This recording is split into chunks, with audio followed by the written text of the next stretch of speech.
Muy buenas tardes, estimadas amigas y amigos, bienvenidos a nuestro diplomado sobre derechos de los pueblos indígenas ante el sistema interamericano de derechos humanos. Es un diplomado en el cual nosotros vamos a concentrarnos en los importantísimos aportes formulados por la jurisprudencia de la Corte Interamericana de Derechos Humanos, así como también por el trabajo de la Comisión Interamericana de Derechos Humanos en la construcción, en el reconocimiento, en el establecimiento y en la proyección hacia los ordenamientos jurídicos nacionales de los derechos de los pueblos indígenas reconocidos a nivel internacional. Me presento, soy Marco Huaco, docente a cargo del diplomado.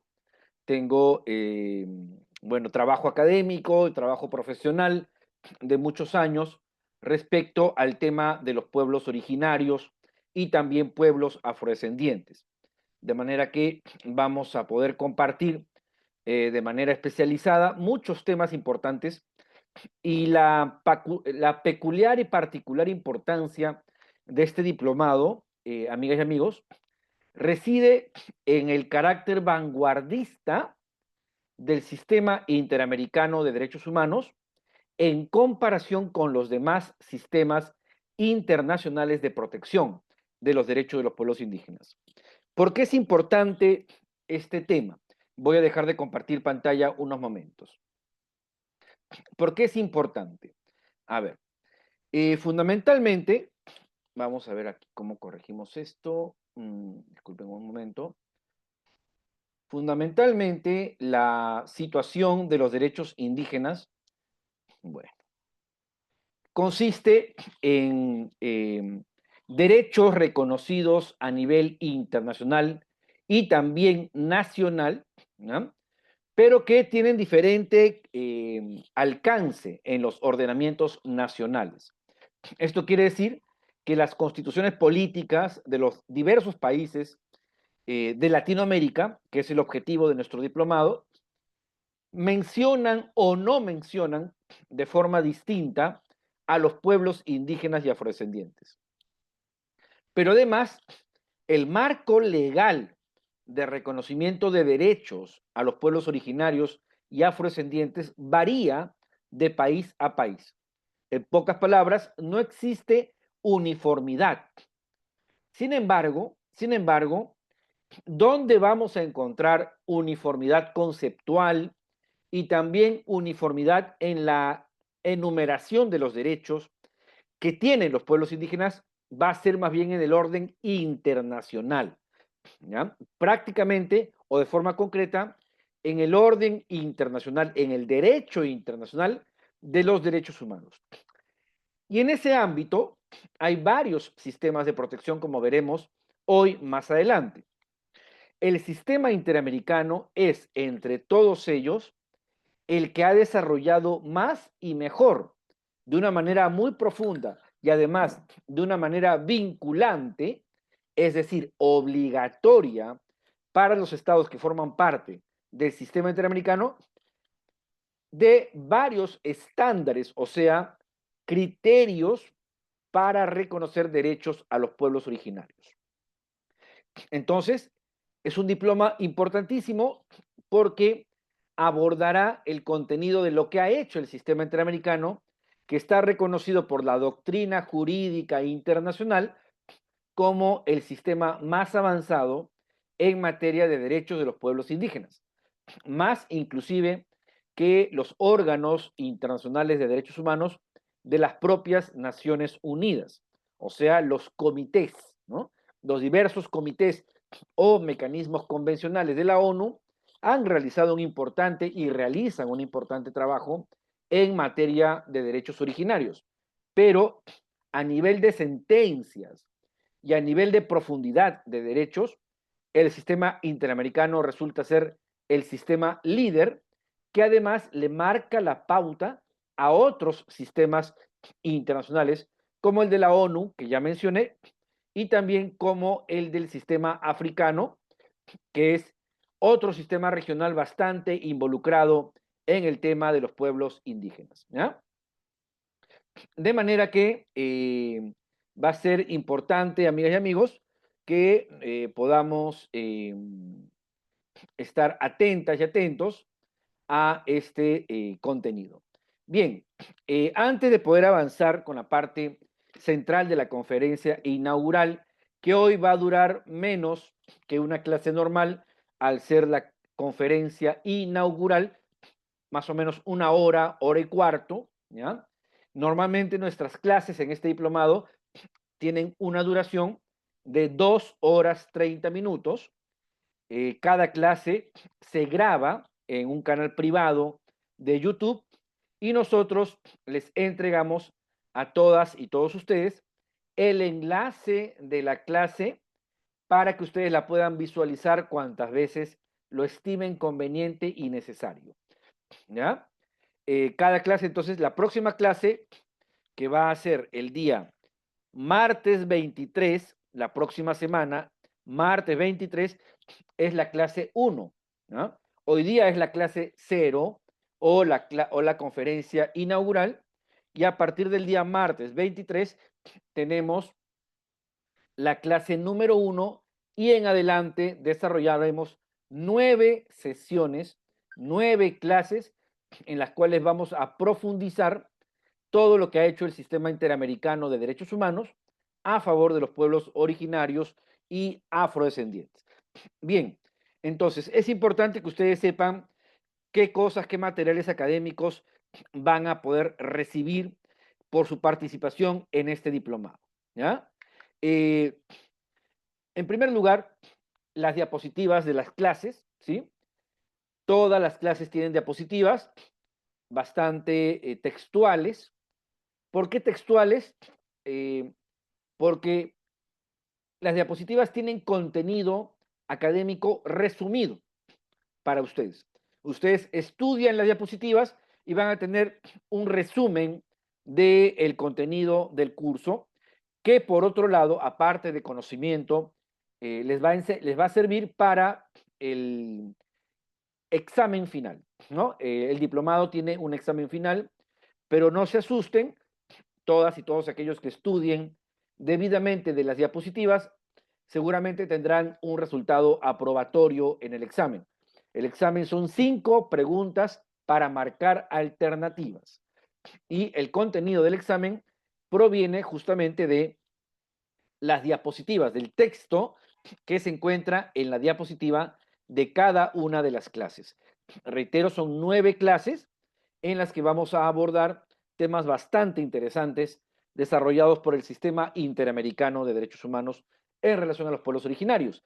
Ahora bien, les voy a dar también aparte del enlace de cada video grabado de las clases, un enlace único en el cual van a poder ustedes acceder, al cual van a poder ustedes acceder, entrar y encontrarán las carpetas electrónicas, una carpeta electrónica, o sea, online, por cada clase del diplomado. Si son 9 clases, ustedes recibirán entonces dentro de su carpeta del Drive de Internet 9 carpetas electrónicas, cada una de las cuales tiene, uno, la diapositiva de la clase y dos, lecturas en PDF de carácter optativo, pero que es para que ustedes puedan profundizar su investigación, su estudio, sus conocimientos acerca de cada tema del plan de estudios, ¿ya?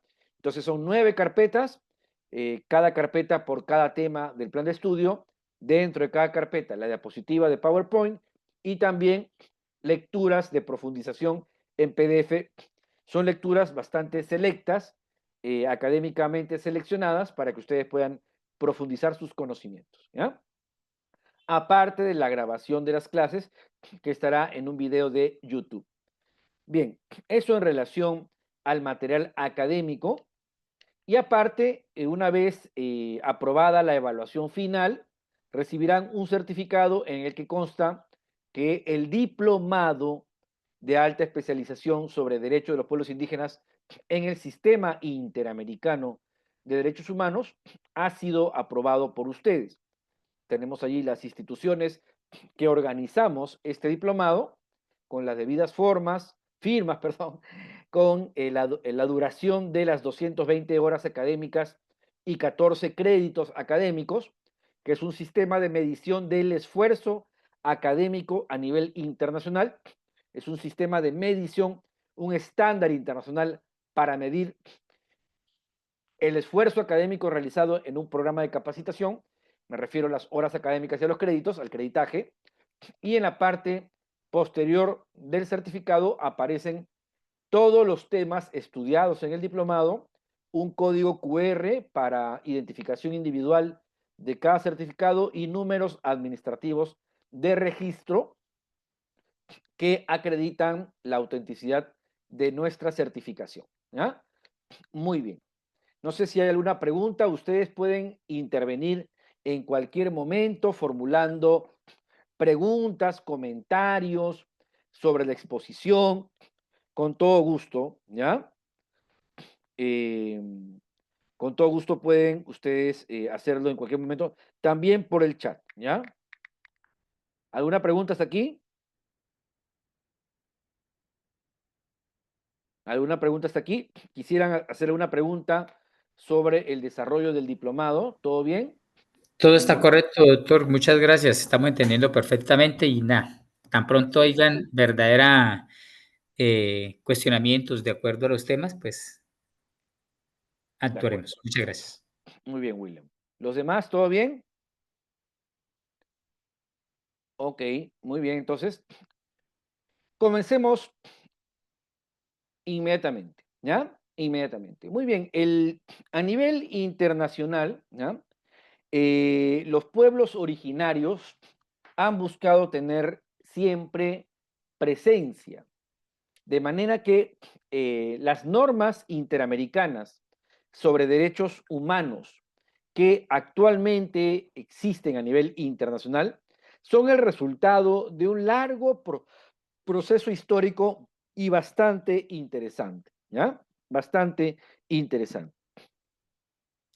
Eh, Allí vemos en la pantalla una foto del líder de Escajé, un líder indígena que cuando existía la Liga de las Naciones, que fue la organización antecesora de la actual Organización de Naciones Unidas, la Liga de las Naciones existía para agrupar a los diversos estados.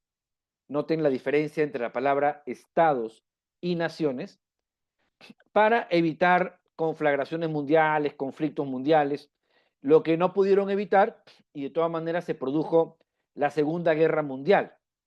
Y ustedes saben que al final de la Segunda Guerra Mundial se crea una organización internacional de reemplazo, la ONU, la actual Organización de Naciones Unidas, la cual, dicho sea de paso, varios están diciendo que ya necesita ser reemplazada, que ya necesita nuevas reglas de funcionamiento, puesto que el orden internacional se encuentra en grave crisis debido a los crímenes de lesa humanidad cometidos por Israel contra Palestina, de manera que se está demostrando que la ONU como órgano que evite atrocidades no está francamente ya funcionando como antes sí funcionaba. Pero bueno, cerrando ese paréntesis, los líderes de las naciones indígenas alrededor del mundo, al notar la existencia de la Liga de las Naciones, en un acto demostrativo de que se autorreconocen como naciones, asistieron a la Liga y demandando participación para que las nuevas normas internacionales reconocieran los derechos de los pueblos o naciones indígenas.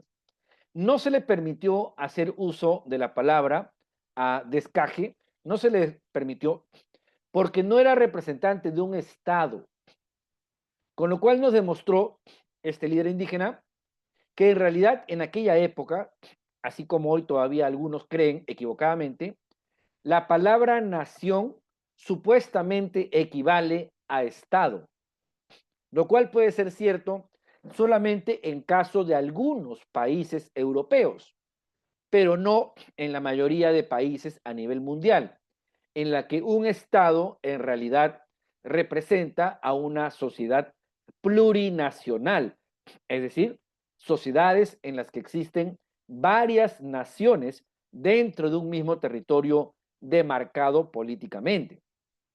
Entonces, la Liga de las Naciones realmente debería haberse llamado Liga de los Estados, ¿no? Liga de los Estados. Entonces, y esto es demostrativo justamente de un cierto eurocentrismo por parte de los estados creadores de la Liga de las Naciones y la demostración de que en realidad no era una Liga de las Naciones, sino una liga de estados, ¿no? Pero, ¿por qué el líder de Escaje asiste a la Liga de las Naciones? Primero, para reivindicar su libre determinación, para reivindicarse como una nación igual que las demás, por tanto, con derecho a voz y a voto en igualdad de condiciones, lo que no se le permitió. Sin embargo, se le recibió con curiosidad, se le recibió con interés, pero por supuesto sin ninguna intención política de acceder a su petición, de ser reconocido junto con los demás representantes estatales. Su interés también era contribuir a la formación de normas internacionales específicamente sobre pueblos originarios, ¿ya? Lo cual terminó plasmándose cuando surge el derecho internacional de los derechos humanos, pero ya reconocido en órganos de carácter universal. Con esto quiero decir que el trayecto histórico de construcción del derecho internacional de los derechos humanos, que es el derecho que va a proteger los derechos de los pueblos originarios y afrodescendientes, tiene un lento devenir, una lenta construcción a partir de normas del siglo XVIII, siglo XIX, normas de protección a minorías nacionales, normas de protección a personas migrantes, normas abolicionistas de la esclavitud, normas de derecho internacional humanitario, etcétera, ¿no? De manera que, eh, de manera que lo realmente importante aquí es que el derecho de los derechos humanos va construyéndose paulatinamente, pero encuentra una eh, una definitiva configuración cuando se crea las Naciones Unidas, dado que la Carta de las Naciones Unidas persigue tres objetivos. Uno de ellos, la protección de los derechos humanos. Tres objetivos. Primero, contribuir a la paz y seguridad mundiales. Segundo objetivo, promover el desarrollo social de los pueblos, bienestar social de los pueblos. Y el tercer objetivo, promover y proteger, o sea, defender los derechos humanos a nivel internacional. Entonces, el sistema de la ONU de Derechos Humanos, también llamado Sistema Universal, se constituye a partir de 1945. 1945, con la Carta de San Francisco, en la carta creadora constitutiva de la ONU. ¿Por qué? Porque en esa carta, en ese tratado de creación de la ONU, ya hay varios procedimientos y reconocimiento de algunos derechos humanos.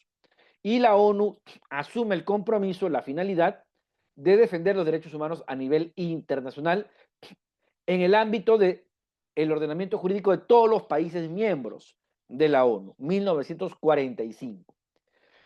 Luego, históricamente hablando, surgirá el Sistema Europeo de Derechos Humanos, del cual ya estamos hablando de un sistema regional, ¿no? Un sistema regional, al cual pertenecen solamente aquellos estados europeos miembros del Consejo de Europa.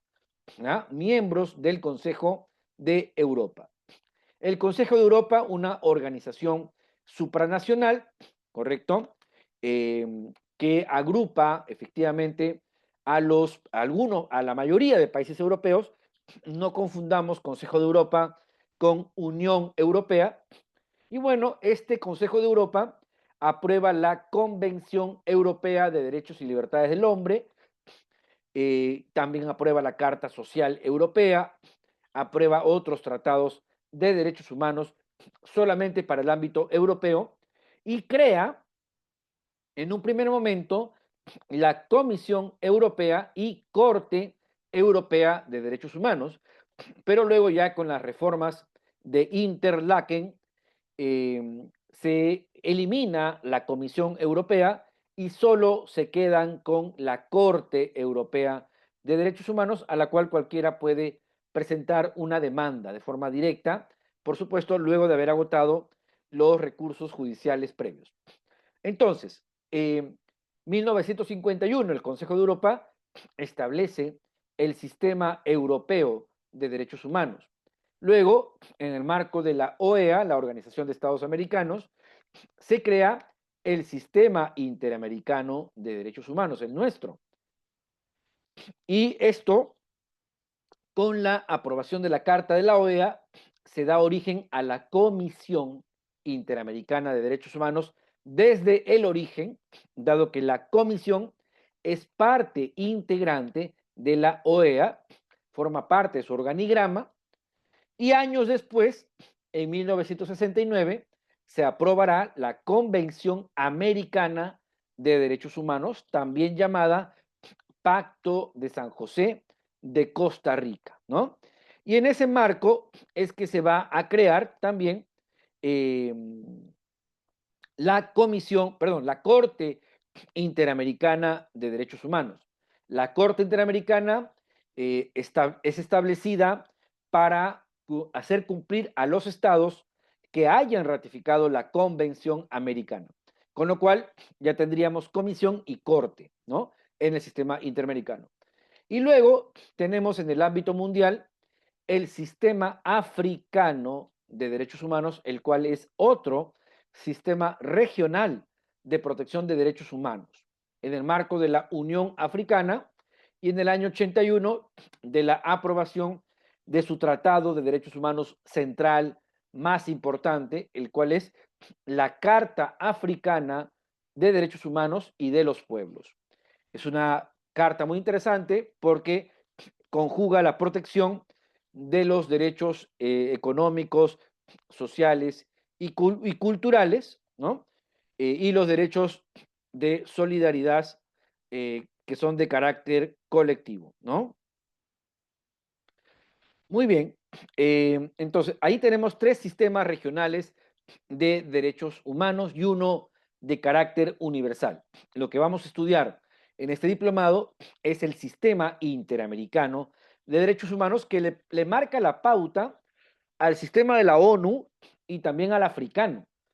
A pesar de que el sistema interamericano nace después que el sistema de la ONU, sin embargo, rápidamente gana iniciativa, indudablemente debido al carácter pluricultural del continente latinoamericano, pero también lamentablemente gracias a otro factor, ¿no? O debido, a pesar de otro factor, que es la amplia situación de violaciones a los derechos individuales y colectivos de los pueblos originarios y afrodescendientes en las Américas y el Caribe.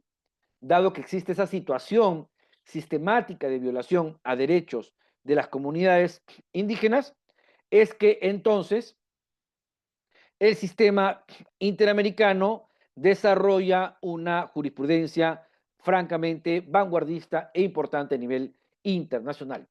¿Ah? Bien, ¿cómo vamos hasta acá? ¿Se va comprendiendo lo que voy explicando? ¿Todo bien? Estoy haciendo la introducción al diplomado. ¿Ah? ¿Todo bien hasta ahora? ¿Sí? A ver, a ver. ¿Me escuchan para empezar? Voy a tomar Perfecto, doctor. asistencia. La introducción está perfecta desde que se crea Naciones Unidas y después, inclusive con anterioridad, las naciones de los La diferentes Liga de las Naciones.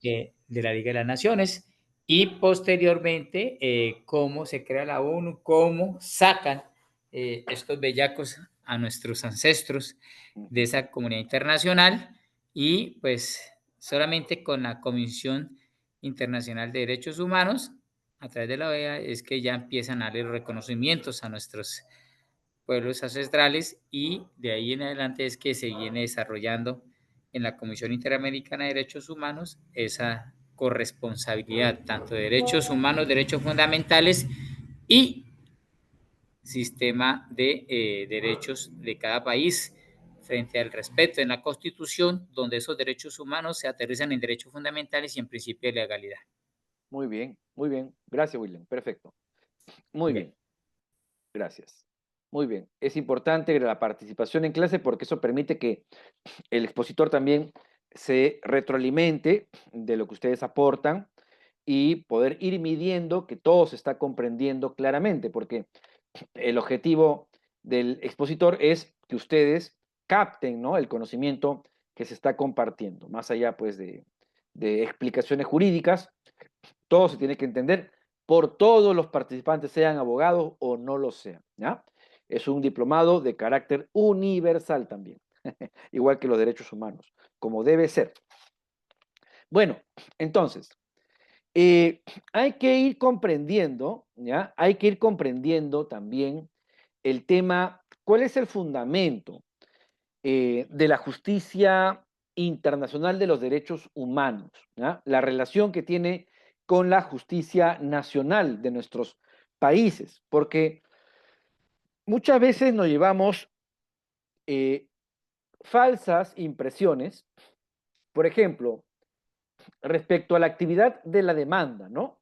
De demandar el cumplimiento de derechos, pensamos que no es necesario agotar, o sea, no es necesario interponer recursos judiciales dentro de nuestros países, sino que lo más idóneo sería presentar directamente ante la justicia internacional, dado que ya sabemos que a nivel nacional no encontramos frecuentemente justicia a las demandas por respeto a los derechos originarios. Entonces decimos, no, ya de frente vamos a la justicia internacional. Pero eso viola el principio de subsidiariedad, o sea, el carácter subsidiario de la justicia internacional de derechos humanos. ¿Qué significa?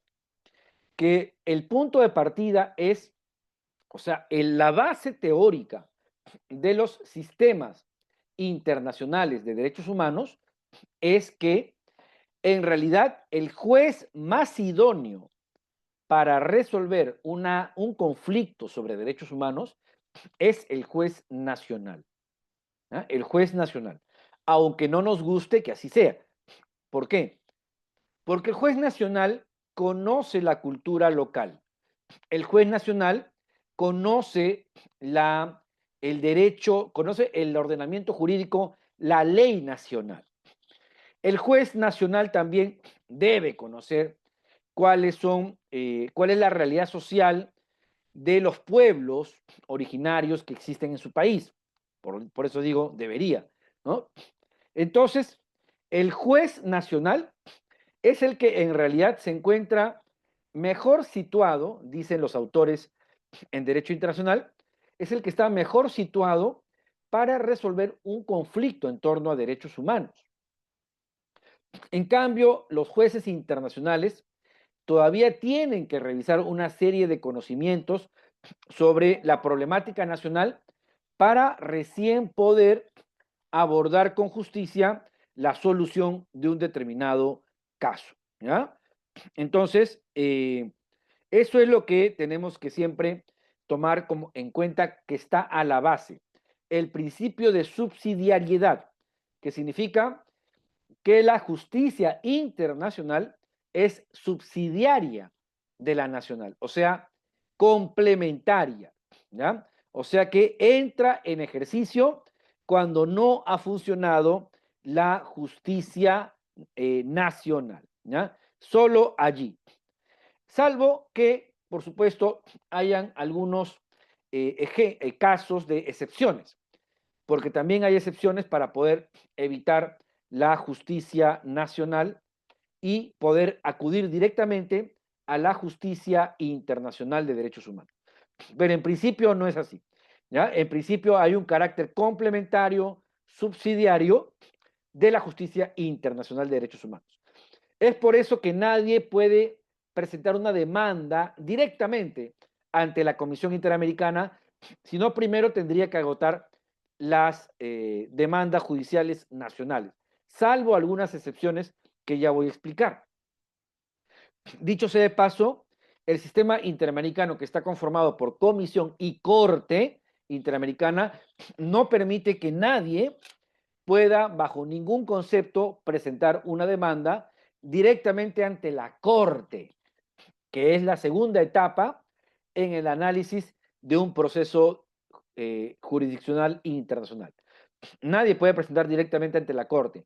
Primero tendría que pasar por la Comisión Interamericana. Pero para llegar a la comisión hay que agotar los recursos judiciales previos. Sin embargo, eso no quiere decir que el sistema interamericano solo nos puede servir para demandas judiciales. Nada de eso. Al contrario, la Comisión Interamericana tiene una serie de intervenciones eh, prejudiciales, o sea, antes de que la Corte Interamericana analice el caso ya dentro de un proceso internacional, la Comisión Interamericana puede llevar a cabo una serie de actividades para promover que se respeten los derechos humanos de los ciudadanos, en este caso, de los pueblos originarios o afrodescendientes, dentro de un país. Entonces, no es un sistema interamericano, en pocas palabras, no es un sistema interamericano que nos va a servir solo si tenemos el plan de denunciar al Estado. No, es un sistema interamericano que también nos puede ayudar a interponer sus acciones, a interponer sus buenos oficios, a intervenir para apoyar la vigencia de los derechos humanos dentro de un país, independientemente del tema de las demandas, ¿correcto? Entonces, la comisión puede hacer llamamientos al Estado, llamarle la atención, hacer visitas al país y estar constantemente requiriéndole acción al Estado, requiriéndole información al Estado en relación a un caso de violación de derechos de pueblos originarios. Muy al margen, independientemente de esta competencia que tiene la llamada competencia contenciosa, que es la facultad de la Comisión y de la Corte Interamericanas para analizar, recibir denuncias contra los estados.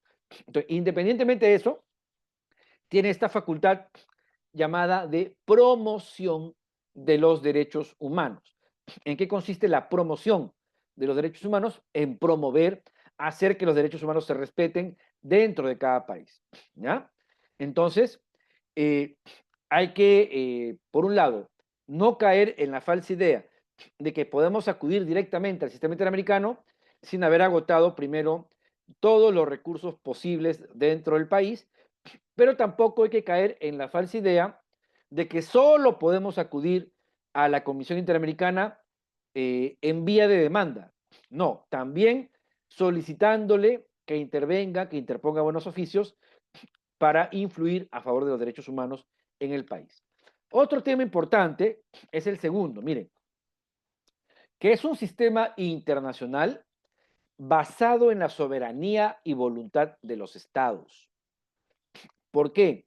Son los estados, no ninguna ONG, ningún filántropo internacional, ningún partido político de izquierda internacional, ni nada de eso. ¿No? Son los estados los que decidieron crear la OEA, la Organización de Estados Americanos, dentro de la cual está la Comisión Interamericana de Derechos Humanos creada como parte de la OEA. O sea, a la Comisión Interamericana la crearon los propios estados. Los estados son los que nombran a los comisionados, a los 7 comisionados que forman parte de la Comisión Interamericana. También son los estados los que eligen a los 7 jueces que son parte de la Corte Interamericana de Derechos Humanos. Son los estados los que aprueban los tratados del sistema interamericano sobre derechos humanos, ¿correcto? Entonces, realmente el sistema interamericano es un sistema creado en virtud de la voluntad y soberanía de los estados. Pero, claro, cuando la comisión ya entra en funciones, cuando la Corte Interamericana entra en funciones, se desempeña de forma independiente a los estados, como no podía ser de otra manera, ¿no? Para que realmente sea algo independiente y algo neutral, ¿no? No vamos a elegir, pues, órganos de justicia para que le den siempre la razón en todo a los estados. Eso sería algo, pues, absurdo. La comisión y la corte, entonces, van a actuar de una forma independiente. Y por eso muchas veces eso no le va a gustar a los estados y por eso siempre estos andan quejándose de que les violan la soberanía nacional, de que no es posible que pretendan pasar por encima de los parlamentos democráticos de los países. Y no es así. Los estados crearon este sistema y crearon las normas de derechos humanos en base a las cuales funciona este sistema. Es más, los estados son los que nombran a los miembros de la Comisión y de la Corte Interamericana. Entonces, como para que después no entendamos por qué se quejan, ¿no? El principio de subsidiariedad, entonces, consiste en que los sistemas internacionales o regionales de protección de los derechos humanos tienen un carácter subsidiario a los sistemas nacionales, es decir, actúan como última ratio, o sea, última instancia, cuando los estados han fallado en brindar la protección debida a los derechos de las personas. Esto es una premisa fundamental porque la Comisión y la Corte solo intervienen cuando se han agotado todos los mecanismos internos que establece un país para proteger los derechos humanos, ¿no? En palabras de la propia Corte Interamericana, vamos a citar un párrafo de la Corte en varios casos, caso Velázquez Rodríguez, o sea, la sentencia de la Corte Interamericana en el caso Velázquez Rodríguez contra Honduras o el caso Godínez Cruz contra Honduras, etcétera. Vemos lo que dice la Corte a continuación. Dice, la regla del previo agotamiento de los recursos internos permite al Estado resolver el problema según su derecho interno antes de verse enfrentado a un proceso internacional, lo cual es especialmente válido en la jurisdicción internacional de los derechos humanos por ser esta coadyuvante o complementaria de la interna. ¿Ya? Entonces queda clarísimo. Y bien, acá lo que nosotros vamos a ver es una comparación entre ambos sistemas, el universal, correcto, el sistema universal de la ONU y también el sistema interamericano de derechos humanos. Adelante, William, te escuchamos. Muchas gracias, doctor. Doctor, aquí en mi país, Colombia, no tenemos esa vía gubernativa, es decir, no tenemos despachos judiciales que tengan dentro de su legislación, dentro de su principio normativo, el tema de legislación indígena. Es decir, aquí el tema de judicialización o de situaciones es a través del derecho mayor. Pero si hay una situación de ejército, policía, Estado en violación de derechos humanos consagrados en la Constitución Política en derechos fundamentales, no existe ese principio normativo, no existe esa primera instancia. Sería de pronto, la única norma sería por vía de tutela.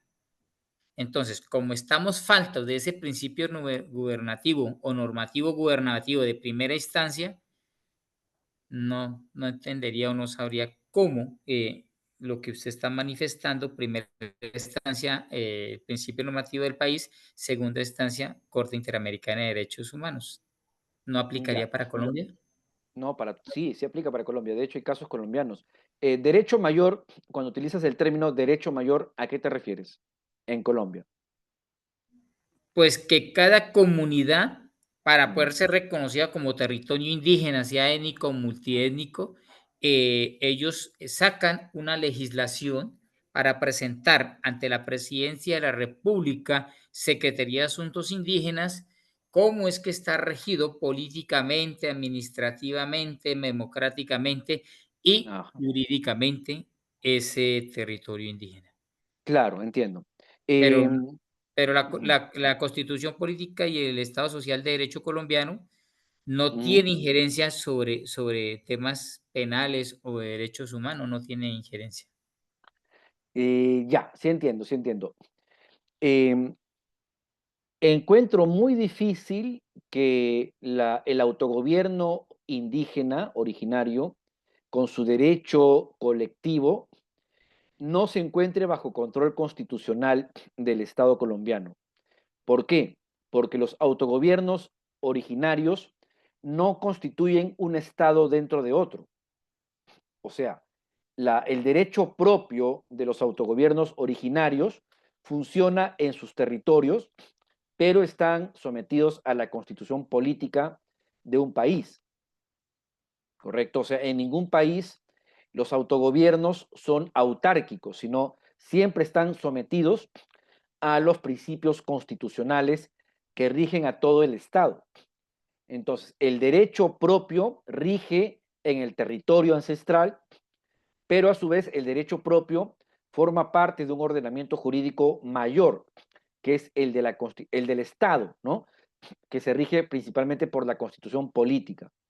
En ese sentido, cualquier persona que no sienta protegidos sus derechos dentro del derecho propio originario puede acudir en vía constitucional y si no encuentra justicia en ese ámbito constitucional, podría acudir a la vía del sistema interamericano. De hecho, hay casos en los cuales, por ejemplo, en las Naciones Unidas hay comunidades originarias noreuropeas, Canadá también, Canadá y Finlandia tienen, y Suecia también, tres casos en los cuales cuando la justicia consuetudinaria indígena no resolvió conforme a los derechos humanos de la persona miembro de la comunidad, esta acude al sistema jurídico estatal, tampoco encuentra allí satisfacción a sus derechos y acude al sistema universal de la ONU para buscar amparo y lo encuentra. Y justamente hay varias resoluciones del Comité de Derechos Humanos corrigiendo al Estado por no haber protegido adecuadamente los derechos de un ciudadano indígena que habían sido vulnerados por el derecho propio de su comunidad. Entonces, estos casos ya se han dado y estoy segurísimo que en el caso colombiano funciona lo mismo, porque hay un principio, es el principio de unidad del Estado. Se reconocen los autogobiernos originarios, pero hay un principio supremo que es el de unidad del Estado bajo la constitución política. ¿Algún comentario? Muchas gracias, doctor. Encantado, encantado. Entonces, el principio de subsidiariedad se da de todos modos. Doctor, buenas noches. Adelante, Quería si hacer una quieres. pregunta. Sabino, ¿cómo Eh, estás? Buenas noches, doctor. Entendiendo que la normativa internacional en materia de derechos humanos es subsidiario, también escuchaba que la Corte actúa solamente a instancia de parte, es decir, cuando existe víctimas y estos solicitan tutela. Pero también señalaba usted, en algunos casos interviene la corte a petición, decía usted. ¿Quién tendría que pedir en este caso? ¿Podría pedir particulares o el Estado o representantes del Estado? Como no entendí muy bien la última parte de la pregunta. Eh, Particulares podrían solicitar la intervención, o en todo caso solamente podría ser autoridades como, qué sé yo, diputados, senadores, Ah, alcaldes. ya, ¿Quiénes ya. podrían hacer? Cualquier ciudadano que considere que sus derechos han sido vulnerados y que no ha encontrado justicia luego de acudir a los recursos judiciales internos, ¿ya? Pablo, gracias por tu aporte. Eh, Ojo, la OEA establece estos requisitos también.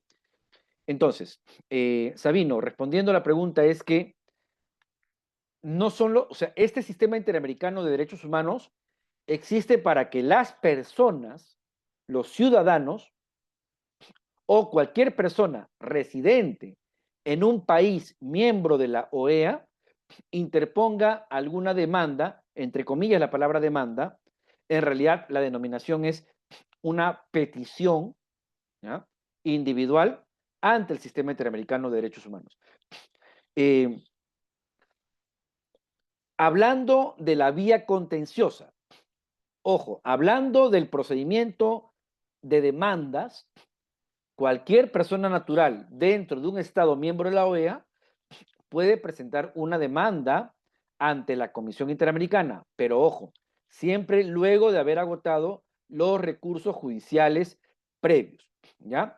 También cualquier tercero en nombre de alguna persona que haya sido o esté siendo víctima de violaciones de derechos humanos y que no pueda interponer por ella misma aquella demanda. Por ejemplo, yo estoy desaparecido o yo estoy en la clandestinidad temeroso porque me quieren eh, eh, apresar y me quieren aplicar de repente la pena de muerte, qué sé yo no puedo presentarme porque apenas me presente me van a identificar y van a violar mis derechos humanos. O de repente estoy desaparecido, ¿no? Entonces, terceros en mi nombre pueden presentar la demanda al sistema interamericano de derechos humanos, ¿ya? Cuando hablamos de diputados, de senadores, ellos lo hacen en nombre propio o en nombre de víctimas concretas. No lo pueden hacer en nombre del país, no. Estamos hablando de derechos humanos de carácter individual. Ahora, si bien es cierto, son de carácter individual, ya veremos posteriormente, a medida que avancemos en el plan de estudios, que la Corte Interamericana se las ha ingeniado para otorgar reparaciones colectivas a los pueblos originarios en cuanto sujetos colectivos. Pero en principio, el sistema interamericano funciona como un sistema de derechos humanos individuales, ¿ya? En el cual cada víctima puede presentar su demanda ante el sistema interamericano o alguien en nombre de aquella víctima. ¿Correcto? ¿Sabino? Sí, correcto. Lo que preguntaba era, en caso de que la Corte Interamericana tenga que intervenir directamente sin la petición, entonces, Ah, en no, estos casos, ¿quién solicita o eso es no, directamente o no, de no, no. oficio? La Corte Interamericana no puede intervenir si es que no hay una demanda previa de la Comisión Interamericana, ¿ya? Ahora bien, hay casos, actualmente justo en Perú estamos viendo un caso en el cual la Corte Interamericana eh, actúa en supervisión de sentencia y te da la apariencia de que no está, de que está interviniendo sin demanda previa de la comisión. Entonces, el procedimiento es: la Comisión Interamericana presenta la demanda ante la Corte. De eso vamos a hablar más adelante. Yo estoy ahorita haciendo una introducción general, pero más o menos el procedimiento es en líneas muy gruesas. La persona o ciudadano residente presenta su petición individual a la comisión. La comisión analiza los requisitos de la demanda, notifica al Estado, le pregunta, le pide su postura respecto a los hechos denunciados, se atraviesa todo un proceso allí de larga duración, puede ser 6 años, 8 años, depende del caso, ¿ya? Y luego que la Comisión Interamericana ve que el Estado no está siguiendo sus recomendaciones para resolver el caso, emite un informe de fondo.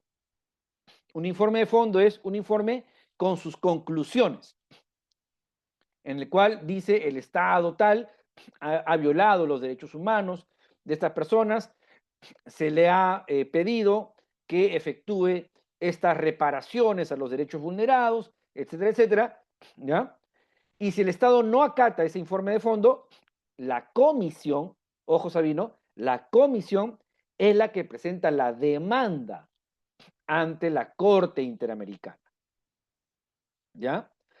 Es así. Entonces, la Corte Interamericana actúa luego de que la Comisión Interamericana presentara la demanda. La Corte Interamericana y la Comisión también tienen medidas cautelares. En pocas palabras, la Comisión Interamericana también puede otorgar medidas cautelares y la Corte Interamericana otorgar medidas provisionales que buscan proteger los derechos mientras que todavía el proceso está en trámite, ¿ya? Entonces, cuidado eh, con esa cuestión. Los estados sí también pueden presentar, Pablo, pero en la práctica no lo hacen, porque ningún estado, eso en la práctica de Naciones Unidas y en la práctica de ningún sistema internacional, uno que otro caso muy raro existe. Ahorita se me escapa, creo que fue Bolivia que demandó a otro estado, no recuerdo bien. Las quejas, las llamadas quejas interestatales, son extremadamente inusuales, ¿no? Porque ya se sabe por la reciprocidad política, un Estado que demanda a otro por no cumplir sus obligaciones en derechos humanos, inmediatamente ya se sabe que también será objeto de otra demanda, ¿no? Entonces los estados no utilizan este mecanismo de denuncias entre ellos. Muy bien. Entonces, miren ustedes, amigas y amigos, acá tenemos en comparación el sistema universal de la ONU con el sistema interamericano de la OEA, como para darnos un panorama rápido, porque no vamos a desarrollarlo en detalle, no es el tema de nuestra conferencia inaugural. El sistema universal de la ONU tiene sus mecanismos convencionales y sus mecanismos extraconvencionales. Los convencionales son así llamados porque son creados por tratados de derechos humanos. Tenemos los extraconvencionales porque han sido creados en virtud de la Carta de las Naciones Unidas, ¿correcto? Luego ves dentro de los órganos creados por tratados de derechos humanos, tiene acá cada tratado de derechos humanos, tiene su respectivo mecanismo convencional, ahí los podemos enumerar, ¿correcto? Y aparte, entre los órganos o mecanismos extraconvencionales, tenemos el Consejo Económico Social, luego tenemos el Consejo de Derechos Humanos, y luego tenemos también dentro del Consejo de Derechos Humanos las diferentes relatorías y el examen periódico universal, así como el procedimiento 1503. Comparado con el sistema interamericano de la OEA, tenemos en el sistema interamericano de la OEA, a su vez, hay dos subsistemas, ¿no? El subsistema de la Comisión y el subsistema de la Corte Interamericana. ¿Por qué son dos subsistemas? Porque dentro del subsistema de la Comisión Interamericana están aquellos estados miembros de la OEA supervisados en sus obligaciones de derechos humanos por la Comisión Interamericana, la cual invoca como fuente de derechos la Declaración Americana de Derechos y Deberes del Hombre y otras normas interamericanas de derechos humanos, pero fundamentalmente la Declaración Americana de Derechos y Deberes del Hombre, la cual, a pesar de ser una declaración, tiene carácter vinculante. Entonces, todo Estado miembro de la OEA, al mismo tiempo, está bajo la supervisión de la Comisión Interamericana de Derechos Humanos, aunque no quiera, comisión la cual actúa en virtud de la Declaración Americana de Derechos y Deberes del Hombre. Pero ojo, además, no todos los estados de la OEA han ratificado también la Convención Americana ni se encuentran bajo la competencia de la Corte Interamericana de Derechos Humanos. Por ejemplo, Estados Unidos o Canadá son miembros de la OEA, pero no están bajo la competencia de la Corte Interamericana. No han aceptado la competencia de la Corte. Tampoco han ratificado la Convención Americana de Derechos Humanos. Solamente están, en tanto miembros de la OEA, bajo la competencia de la Comisión Interamericana. Y eso es un detalle importante, ¿ya? Porque hay dos grupos, entonces, diferentes dentro de la OEA. Están aquellos estados que solo están bajo la competencia de la Comisión Interamericana y responderán por su cumplimiento de la Declaración Americana de Derechos y Deberes del Hombre, y aparte está el otro grupo de estados que, además de estar supervisados por la Comisión, también están supervisados por la Corte Interamericana de Derechos Humanos bajo su competencia contenciosa, ¿ya? En virtud de la Convención, no declaración, sino Convención Americana de Derechos Humanos, ¿ya? Entonces, hay otros tratados de derechos humanos del sistema interamericano que reconocen competencia a la Corte Interamericana para poder intervenir también, pero claro, siempre se habla de forma principal de la Convención Americana. Entonces, para saber si un Estado podría eventualmente ser demandado ante la Corte Interamericana, primero tendríamos que saber si ese Estado ha aceptado la competencia de la Corte. O sea, no es correcto decir que todo Estado miembro de la OEA per se ya puede ser demandado ante la Corte. No es así. Solo se aceptó la competencia de la Corte y sí ratificó la Convención Americana de Derechos Humanos, ¿ya? Si no lo ha hecho, entonces la Comisión Interamericana es la única que allí le puede supervisar por sus cumplimientos de los derechos humanos. Por ejemplo, un pueblo indígena en Estados Unidos, ¿cómo podría hacer reclamo por sus derechos si es que decide acudir al sistema interamericano? Estados Unidos no es un país que esté bajo la competencia de la Corte, tampoco ratificó la Convención Americana. ¿Cómo haría entonces estas personas indígenas norteamericanas?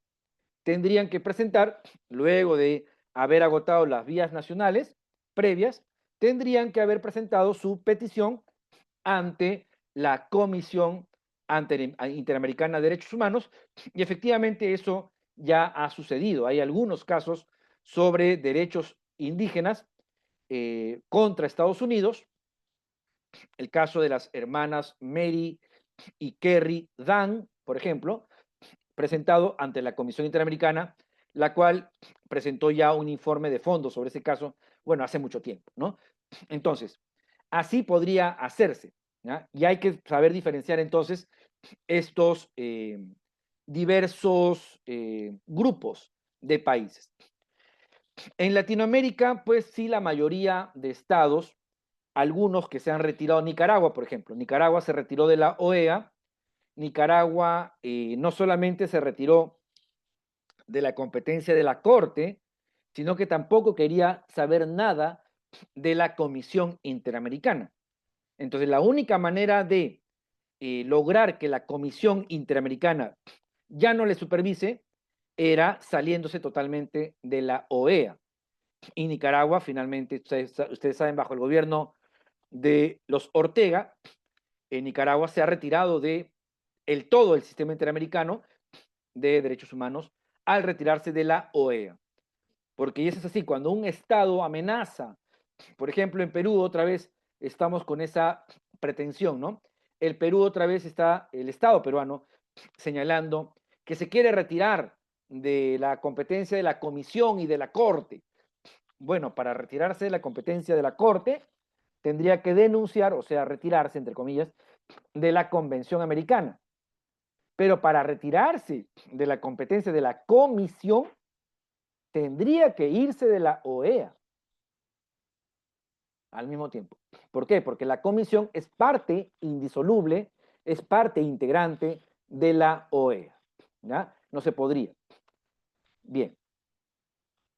Naturaleza, funciones y competencias de los sistemas regionales de derechos humanos. La naturaleza, la hemos explicado ya, subsidiaria a los estados, basada en el principio de la voluntad de ellos, ¿no? Luego, funciones, promover y proteger los derechos humanos. Atención a estas dos palabras, estas dos palabritas, promover y proteger, que nos podría parecer sonar similares, podríamos pensar que son lo mismo, pero eso no es así. ¿Ya? En el lenguaje de los derechos humanos, proteger y promover son actividades diferentes. ¿Ya?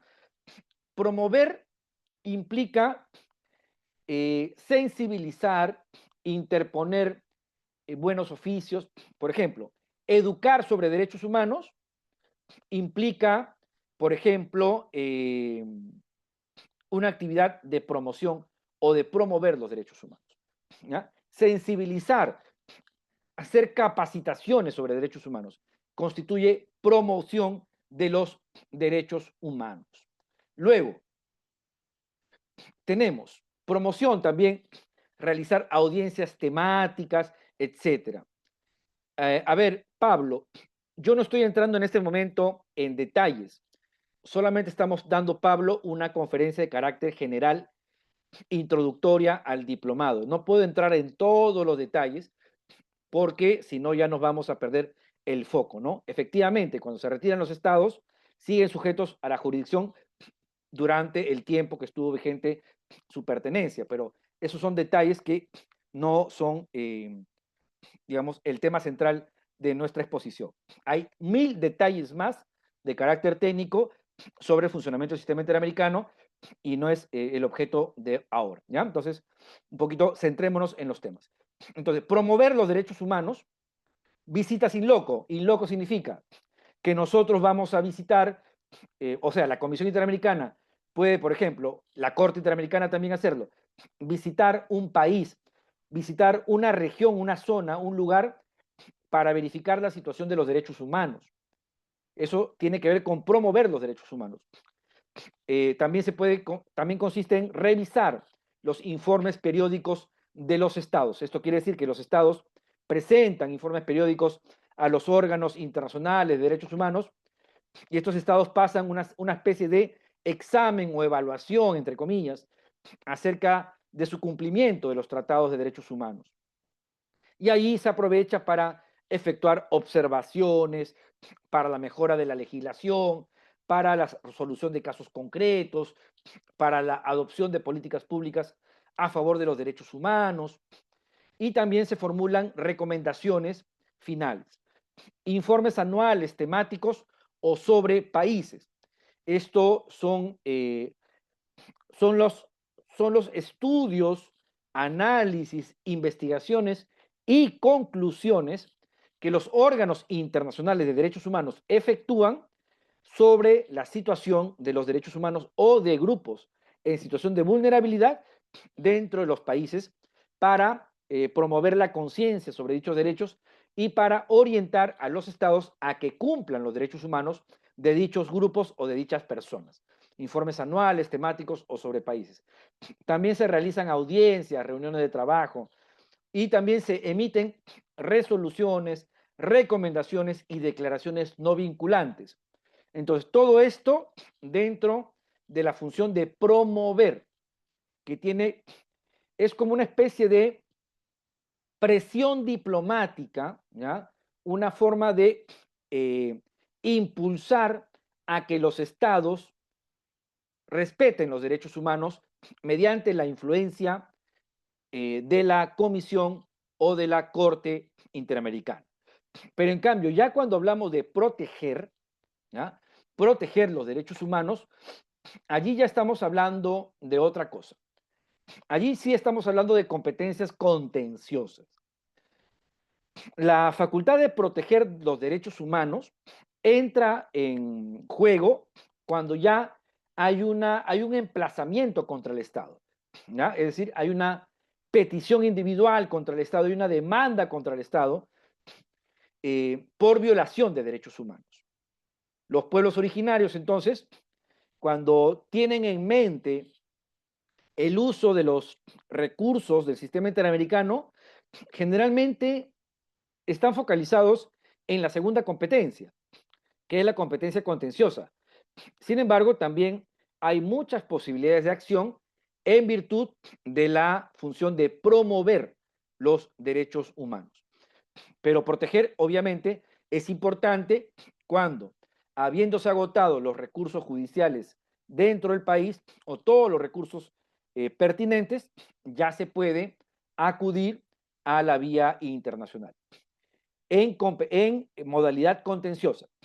Y allí es cuando los comités de las Naciones Unidas, por ejemplo, aquellos que tienen la facultad, revisan las peticiones individuales o la Comisión Interamericana revisa la petición individual presentada contra un Estado, se procede a un análisis de admisibilidad, etcétera, etcétera, etcétera.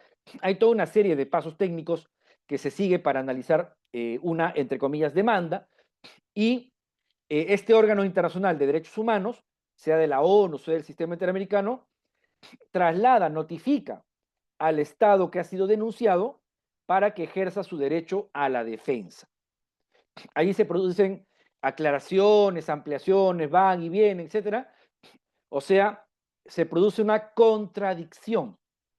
Los argumentos de quien denuncia, los argumentos de quien se defiende de la denuncia y se adopta por un tercero imparcial una resolución final, ¿ya? Eso tiene que ver con la competencia contenciosa. En eso consiste la facultad de proteger los derechos humanos. Por eso se dice que los sistemas regionales de derechos humanos tienen estas dos funciones, la de promover los derechos humanos y la de proteger los derechos humanos. Ojo, no requerimos el agotamiento de las vías nacionales previas para pedir que el sistema internacional actúe en su función de promover los derechos humanos. Para promover los derechos humanos, en pocas palabras, no se requiere el agotamiento de los recursos previos. Eso es algo que quería enfatizar muchas veces, ¿ya? Porque muchas veces se cree que estamos de los brazos cruzados, el profesor nos ha dicho que no podemos hacer nada hasta que no hayamos presentado primero recursos judiciales nacionales, y eso no es cierto. ¿Por qué? Porque están en pie todas estas competencias típicas de la promoción, ¿ya? Entonces, hay que distinguir promover derechos humanos de proteger los derechos humanos. Para activar la función de proteger los derechos humanos, sí requerimos el agotamiento de los recursos judiciales previos. Ahora bien, hay una excepción también, ¿no? Que es que uno puede solicitar una medida cautelar por ejemplo, a la Comisión Interamericana de Derechos Humanos sin necesariamente haber agotado los recursos judiciales previos. ¿Por qué? porque actúa como una intervención de emergencia para asegurar que la alegada violación de derechos humanos no se complete, no se consuma, ¿no? O no se agrave o no sea irreparable. Entonces, eh, hay una facultad, que es la facultad cautelar de la Comisión Interamericana, que funciona sin necesidad de haber agotado los recursos judiciales previos para poder evitar la irreparabilidad de los derechos. Pero por lo demás, hay que agotar los recursos judiciales previos. Muy bien, hasta acá, ¿todo bien, amigas y amigos? ¿Todo bien hasta aquí? ¿Se va comprendiendo? Sí, sí, Mi está claro, mi estimado Ya, doctor. gracias. Acá mi intención es que se comprenda de una manera didáctica y sencilla, yendo de lo más simple a lo más complejo, ¿correcto?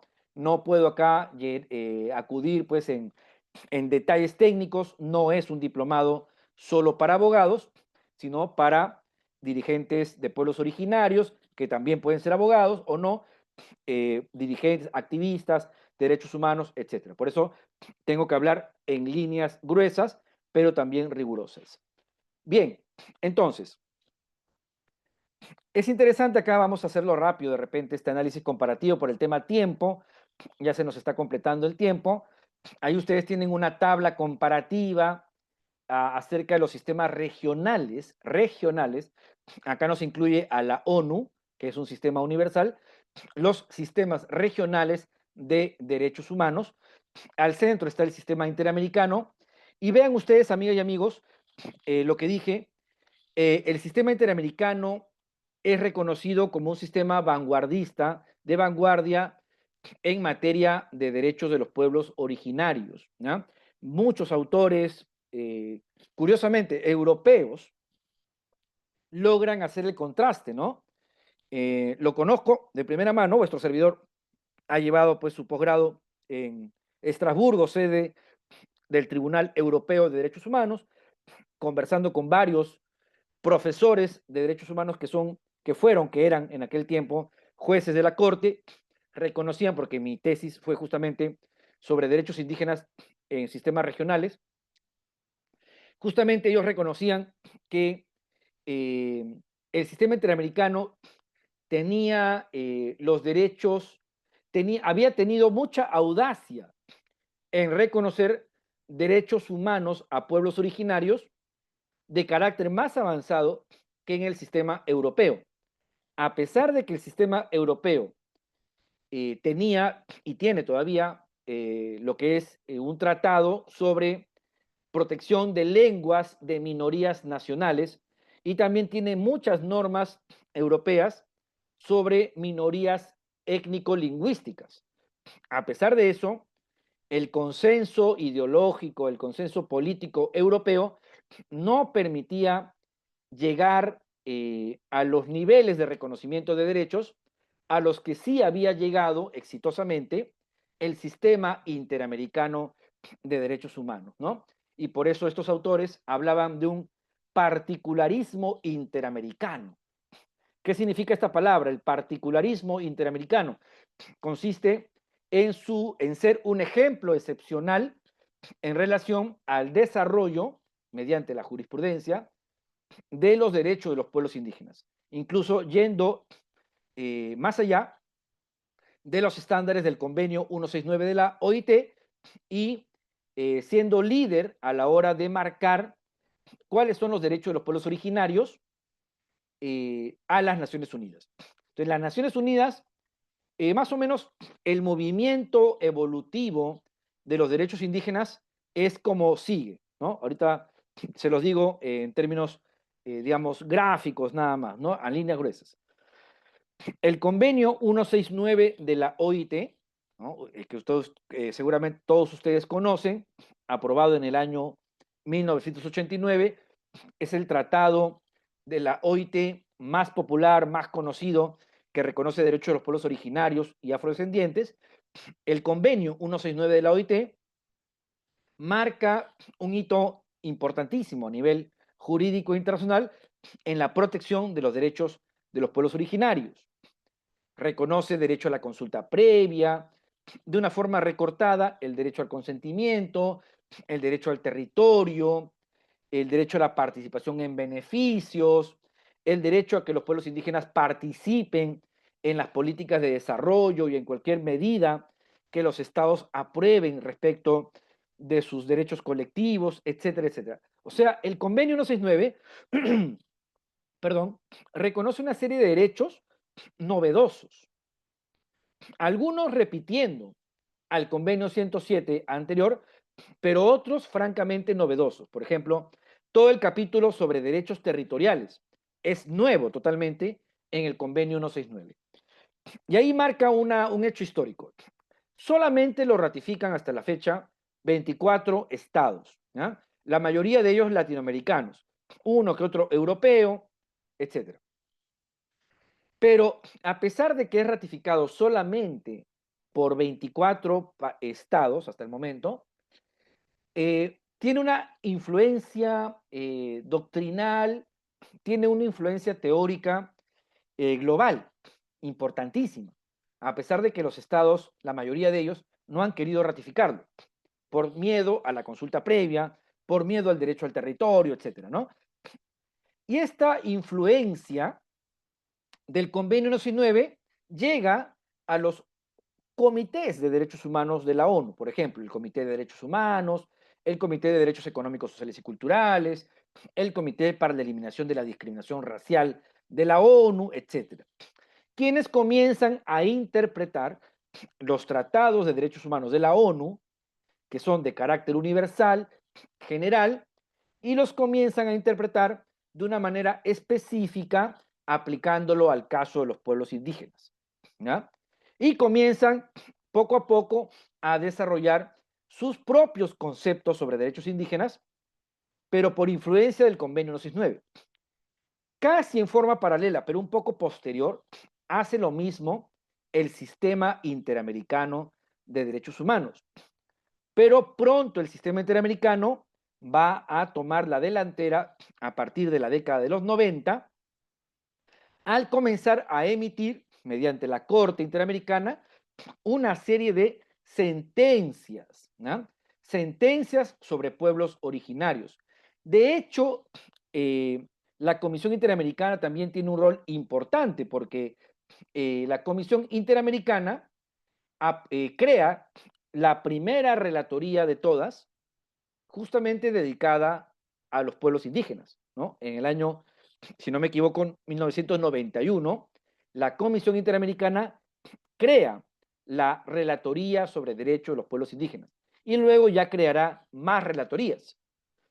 Entonces, el sistema interamericano rápidamente asume su función de proteger pueblos originarios, la comisión establece la relatoría, comienzan una serie de investigaciones jurídicas en la comisión y la Corte Interamericana también emite y va comenzando a crear sentencias sobre derechos de los pueblos indígenas. Y en esa labor, el sistema interamericano, en concreto la Corte Interamericana, va a utilizar los derechos específicos novedosos del convenio 169, ¿correcto? Y los va a aplicar dentro del sistema interamericano como interpretación de la Convención Americana. Les doy un ejemplo. Si en el convenio 169 se establece el derecho a la consulta previa, artículo 6, por ejemplo, del convenio 169, la Corte Interamericana va a reconocer que la consulta previa también es un derecho protegido por el sistema interamericano en virtud del derecho a la propiedad privada. Caso Saramaca, por ejemplo.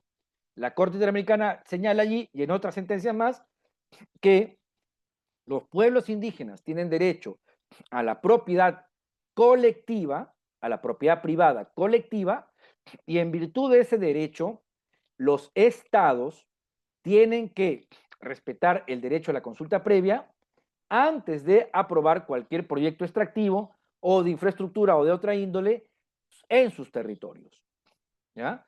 Entonces, Y claro, establece otros estándares adicionales más. El derecho a la participación en beneficios, a que se realicen estudios de evaluación de impacto ambiental previos, etcétera, etcétera.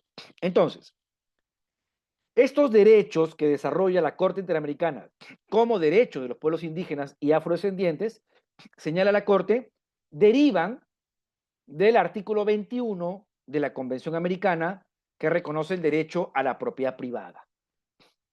Entonces, es una manera que en la Corte le llama a eso la interpretación evolutiva de los derechos humanos.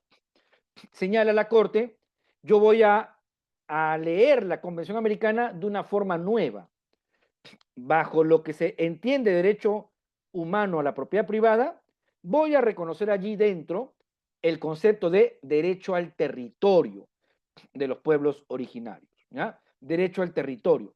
Y como parte de ese derecho a la propiedad privada y de reconocer el derecho al territorio, voy a reconocer el derecho a la consulta previa, el derecho a la participación en beneficios derivados de proyectos ejecutados en territorios indígenas, voy a reconocer el derecho de los pueblos indígenas a que se efectúen previamente estudios de impacto ambiental, social, espiritual y cultural antes de que se ejecuten actividades en sus territorios, etcétera, etcétera. Contemporáneamente, ya el sistema interamericano también está, por ejemplo, reconociendo en sus informes temáticos, la Comisión, la Corte en sus sentencias, el derecho a la libre determinación de los pueblos indígenas. Un derecho que definitivamente no está en el texto de la Convención Americana, pero por vía de interpretación, también la Comisión y la Corte lo reconocen. Y felizmente también utilizando lo que es la Declaración Americana de Derechos de los Pueblos Indígenas, junto con la Declaración de la ONU sobre Derechos de los Pueblos Indígenas, ambas declaraciones reconociendo también la libre determinación. Entonces se produce, en primer lugar, un hito fundamental del Convenio 169, poco ratificado pero influyente a nivel global. El Convenio 169, con sus derechos novedosos, influye en la actividad de promoción y protección de derechos humanos de la ONU, de los diferentes comités, y también influye en el sistema interamericano ante la Comisión y ante la Corte Interamericana.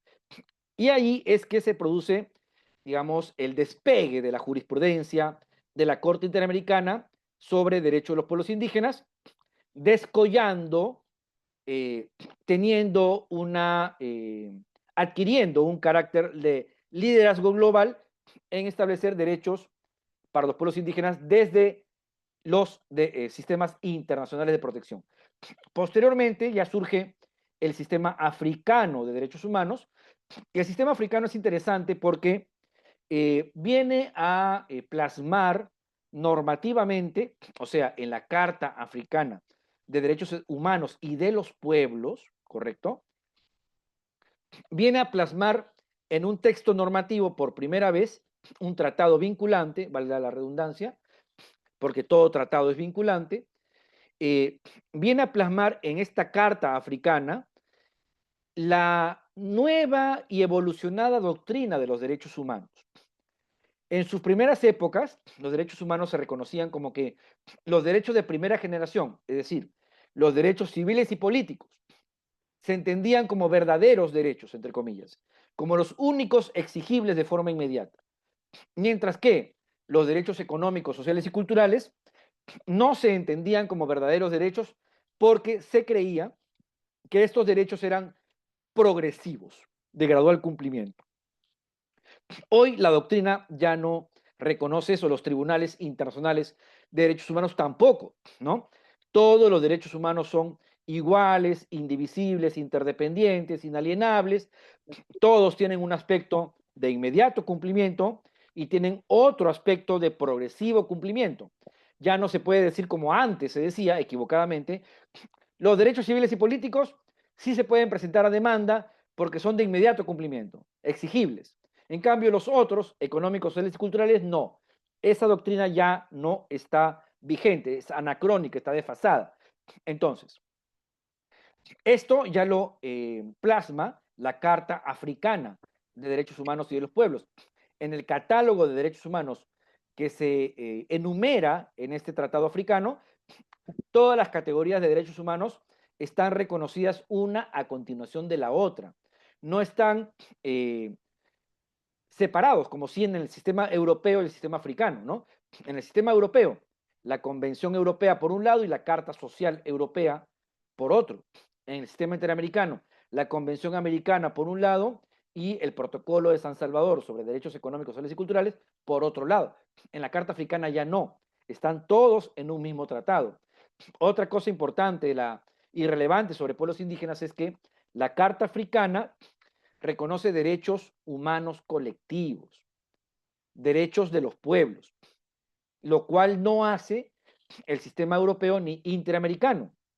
Y el sistema africano también reconoce no solo derechos humanos, sino también deberes de la persona, deberes humanos, tal como lo hacían las antiguas declaraciones de derechos humanos, declaraciones y derechos, ¿no? En el sistema interamericano, la Declaración Americana también establece deberes, pero luego solamente se desarrollan derechos en la Convención. En la Carta Europea, que es tratado vinculante, hay derechos y deberes, derechos individuales y derechos colectivos, y todas las categorías de derechos humanos reconocidas conjuntamente en una sola fuente textual. Ahora, eso desde el punto de vista pues, normativo. La Corte Africana de Derechos Humanos se encuentra desarrollando una que otra sentencia, algunas, no pocas, pero sí algunas, sobre derechos de los pueblos indígenas africanos y ha prácticamente calcado, ha repetido la doctrina de la Corte Interamericana de Derechos Humanos, la doctrina, ¿no?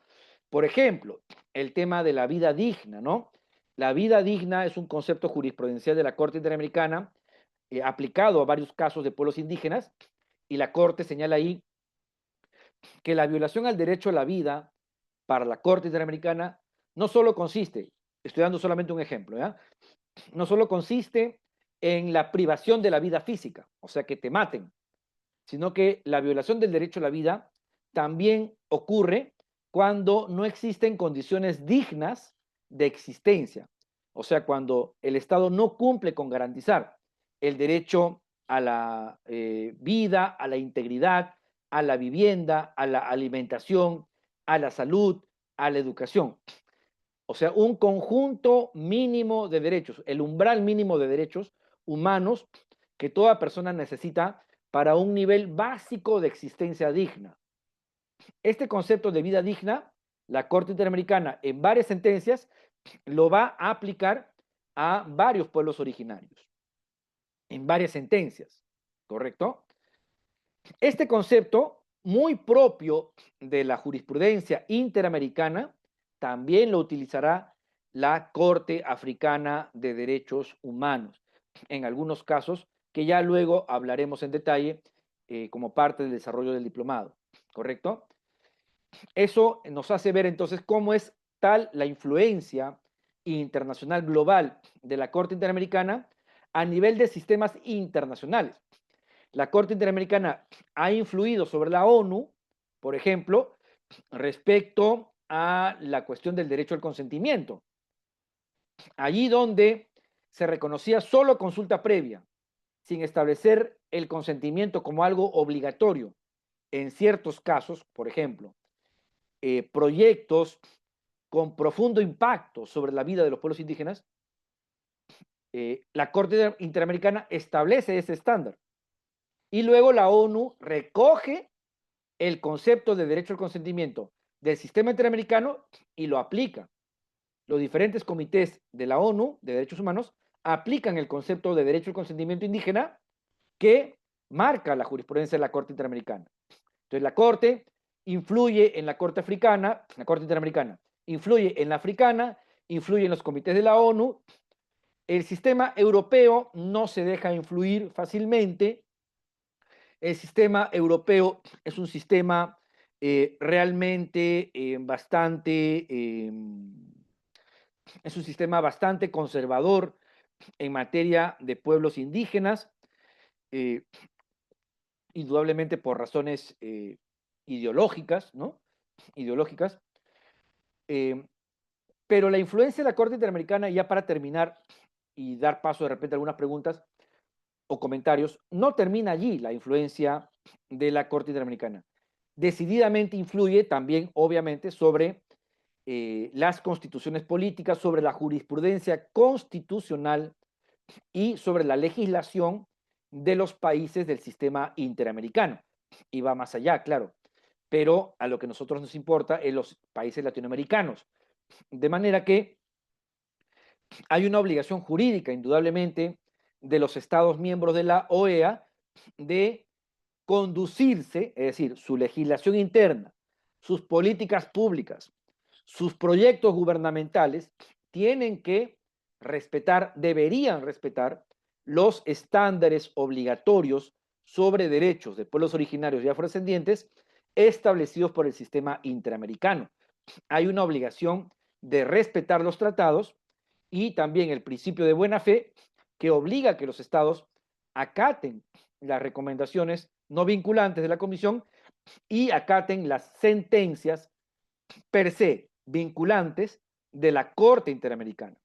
O sea que los conceptos jurídicos de la Corte Interamericana en materia de pueblos indígenas son obligatorios para los estados que son miembros de la OEA y están sujetos a la competencia de la Corte. Como les dije, hay un grupo de estados que no solo está bajo la Comisión, sino también bajo la Corte. Pero inclusive la influencia de los conceptos jurídicos de la Corte mediante su jurisprudencia en materia indígena, no solamente recae esta influencia sobre aquellos estados de la OEA que son parte de la competencia jurisdiccional de la Corte, sino también aquellos que no lo son, por vía indirecta. ¿Por qué? Porque estos estados que no son parte de la competencia de la Corte, sí lo están bajo la Comisión. Y la Comisión utiliza de manera fiel justamente los estándares jurisprudenciales de la Corte Interamericana. Entonces la Comisión toma los estándares de la Corte y los utiliza en su propia función de promover los derechos humanos para supervisar periódicamente a los estados que no son miembros de la Corte, pero que sí son miembros de la OEA y por ende están bajo la competencia de la Comisión. ¿Ya? Entonces, en pocas palabras y de resumidas cuentas, por uno o por otro lado, todo Estado miembro de la OEA se encuentra influenciado fuertemente por la jurisprudencia obligatoria de la Corte Interamericana en materia de pueblos indígenas. Y entonces la legislación de los países debe alinearse a esos conceptos jurisprudenciales del sistema interamericano. ¿Ya? Y con eso termino. Justamente allí radica el carácter estratégico, la gran importancia fundamental de conocer qué cosa ha desarrollado el sistema interamericano en materia de derechos de los pueblos indígenas. Porque nosotros como ciudadanas y como ciudadanos tenemos esa facultad política de participar en la vida democrática de nuestros países y de demandar, exigir política y jurídicamente que nuestros estados desarrollen su accionar en consonancia, en armonía con los estándares interamericanos de derechos humanos. ¿Correcto? Entonces, esa es la importancia. Muy aparte de, entonces, lo que significa la posibilidad de presentar demandas litigiosas ante el sistema, que claro, siempre es una posibilidad para los países miembros de la OEA, para los ciudadanos miembros de la OEA, presentar este tipo de peticiones individuales contenciosas. Pero no vayamos a creer, lo reitero, no vayamos a creer que este sistema solamente es útil, solo es funcional, solo es relevante cuando queremos presentar un juicio, ¿no? O una demanda judicial. No. Esa es la función de proteger los derechos humanos. Pero también está la otra función, que es la de promoverlos. Y en virtud de promoción, podemos realizar una serie de actividades y solicitar una serie de actividades por parte de la Comisión en defensa de los derechos de los pueblos originarios y afrodescendientes. Entonces, el diplomado, amigas y amigos, va a justamente desarrollar todos estos temas. En la primera clase, que la clase número 1 es la clase del próximo día martes que cae, martes cae 23 de septiembre, la clase número 1. Hoy solamente es una clase introductoria, general. La clase número 1 es nociones fundamentales sobre el sistema interamericano de derechos humanos y su rol protector de los derechos originarios. Ahí estudiaremos los fundamentos orgánicos y normativos del sistema interamericano, origen, naturaleza, estructura, competencias, tanto de la Comisión como de la Corte Interamericana, y la actividad concreta, específica, desarrollada por Comisión y Corte sobre pueblos indígenas, ¿no? Informes temáticos, informes de fondo, decisiones y sentencias, ¿no? Medidas cautelares, medidas provisionales sobre pueblos indígenas. Ahí lo que haremos es también presentar una clasificación temática de medidas cautelares, provisionales y sentencias sobre pueblos indígenas, ¿no? Separándolas por temas, separándolas por temas. Luego, en la clase número 2, que será, a ver qué día es, la clase número 2 es el 25 de septiembre, jueves 25, en la clase número 2, es el tema 2, derecho a la autoidentificación, a la personalidad jurídica de los pueblos indígenas en la jurisprudencia de la Corte Interamericana, ¿ya? Entonces, derecho a la autoidentificación y a la personalidad jurídica. Luego tenemos la clase número 3, derechos a la vida digna, a la integridad cultural y a garantías frente al cambio climático. Y acá hacemos una innovación. Este diplomado lo hemos dictado ya en años anteriores, pero acá hacemos una innovación, ¿no? Vamos a incluir ya lo que son las garantías del sistema interamericano sobre el cambio climático, porque ya están suficientemente desarrolladas en un corpus doctrinal bastante interesante. Entonces, tema 3, derecho a la vida, integridad y garantía frente al cambio climático.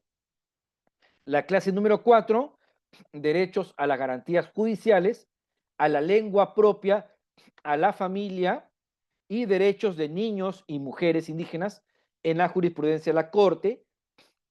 Luego, la clase número 5, derecho a la propiedad colectiva, a la consulta previa y al consentimiento ante proyectos en sus territorios. Ahí veremos justamente la propiedad territorial, los temas territoriales, consulta previa, consentimiento. Clase número 6, estudios de impacto y participación y derecho a la participación en los beneficios. Vamos a ver ahí las reglas obligatorias que los estados deberían cumplir. Clase número 7, derechos civiles y políticos de los pueblos indígenas. Vamos a ver también ahí las reparaciones, las medidas de satisfacción y garantía de no repetición en la jurisprudencia de la Corte Interamericana. Luego tenemos la penúltima clase, la clase 8, aplicación conjunta de la jurisprudencia interamericana con otros sistemas internacionales de protección. Eso es muy interesante porque allí vamos a ver en la clase número 8 la interacción concreta. Hoy día solamente les he dado 2 ejemplos, pero hay más, ¿no? ¿Cómo se relaciona la jurisprudencia del sistema interamericano con el convenio 169 sobre pueblos indígenas? ¿Cómo se relaciona el sistema interamericano con la declaración de la ONU sobre pueblos indígenas? ¿Cómo se relaciona el sistema interamericano con el sistema universal de la ONU?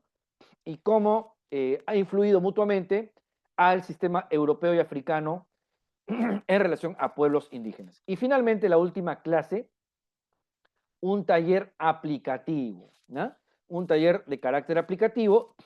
Estudiaremos allí la relación entre la justicia nacional e internacional, principios para acceder a los sistemas regionales de derechos humanos, naturaleza, elaboración de comunicaciones. Allí vamos a ver las diferentes partes que tiene una, entre comillas, demanda, o sea, una petición ante el sistema interamericano, y recomendaciones para el litigio, perdón, recomendaciones para litigio estratégico.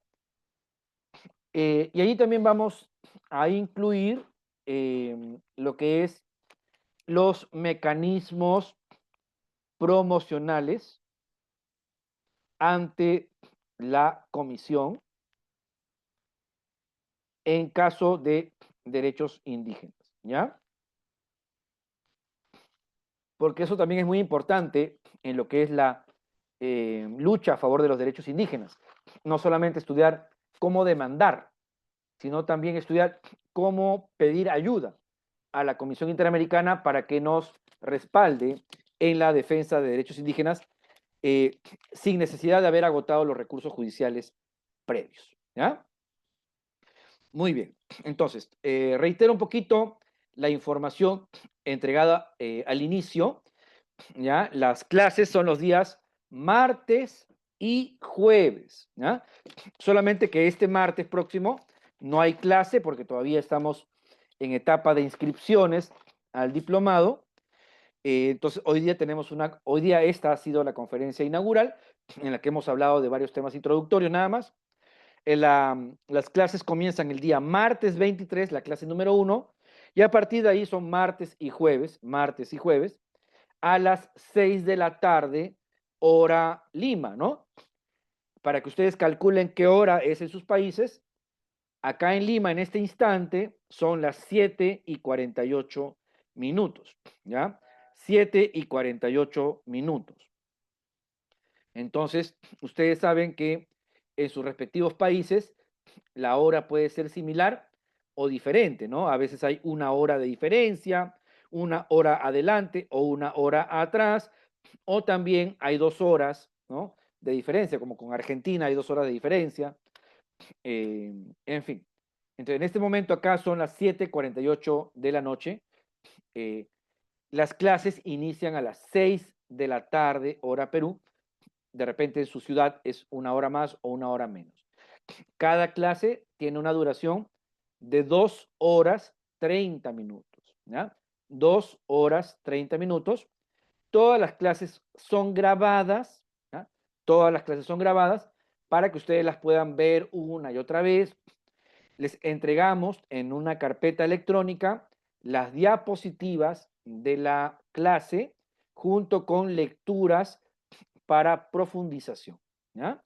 Y además los participantes están integrados a un grupo de WhatsApp permanente en el cual vuestro servidor también está presente y ahí también podemos interactuar cotidianamente sin ningún problema, ¿ya? Yo estoy vinculado a todos los grupos de WhatsApp de los cursos anteriores con los participantes de años anteriores sin ningún problema. Entonces, el contacto no se pierde entre el docente y los participantes, incluso después de tiempo de haber terminado el diplomado, ¿ya? Se otorga un certificado final, ¿correcto? Creo que ya lo mostré ya lo mostré en las diapositivas iniciales, ¿correcto? Es un certificado por 220 horas académicas y 14 créditos académicos. Es una medida internacional, tiene código QR, la denominación de diplomado. Por ahí una vez una participante me dijo, profesor, en mi caso que no diga diplomado, que diga programa, no hay ningún problema con eso, porque lo que importa es el temario aprobado, ¿no? La evaluación final no es difícil, es una evaluación de 5 preguntas para marcar alternativas y se estudia sobre la base del texto de las diapositivas, ¿ya? El texto de las diapositivas. Entonces, es importante la participación en clase, es importante la asistencia, ¿correcto? Pero si usted no puede venir porque la señal de internet es baja, porque usted está viajando o porque a esa hora todavía sigue trabajando, usted puede de todas maneras ver la clase grabada y continuar participando en el diplomado. ¿Ya? Muy bien. Hasta acá entonces, ¿alguna pregunta? ¿Algún comentario? Si quieren informes, a ver, les voy a dar el número de WhatsApp por el chat. Ahí lo tienen, ¿ya? Doctor, tengo una audiencia ahorita, me retiro altamente agradecida y nada, con mucho interés de seguir el diplomado. Buen día. Excelente. Buenas noches, perdón. Gracias, William. Muy bien. Suerte en tu audiencia. Adelante, Frank, te escuchamos. Sí, nada más quería preguntarle si es que las diapositivas que compartió el día de hoy nos va a lo son. mejor ir también para el WhatsApp. Sí, sí. Grupo.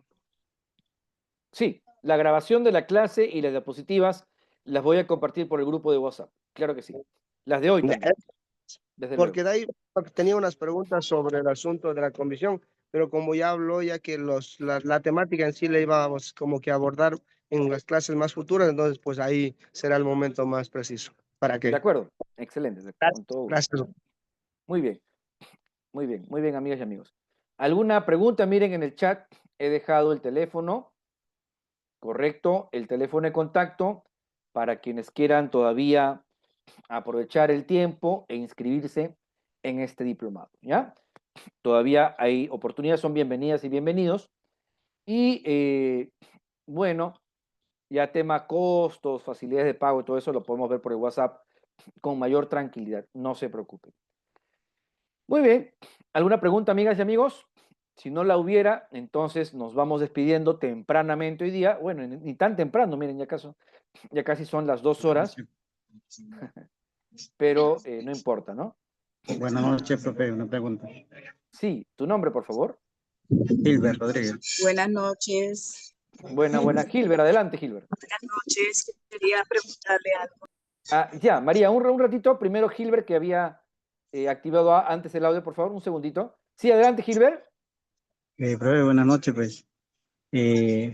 Muy agradecido de unirme a este curso. Me pude conectar últimamente porque estaba mal la conexión, pero me interesa mucho, profe. Luego igualmente estaré participando en este tema de este Bien. diplomado. Excelente. Era para eso, profe.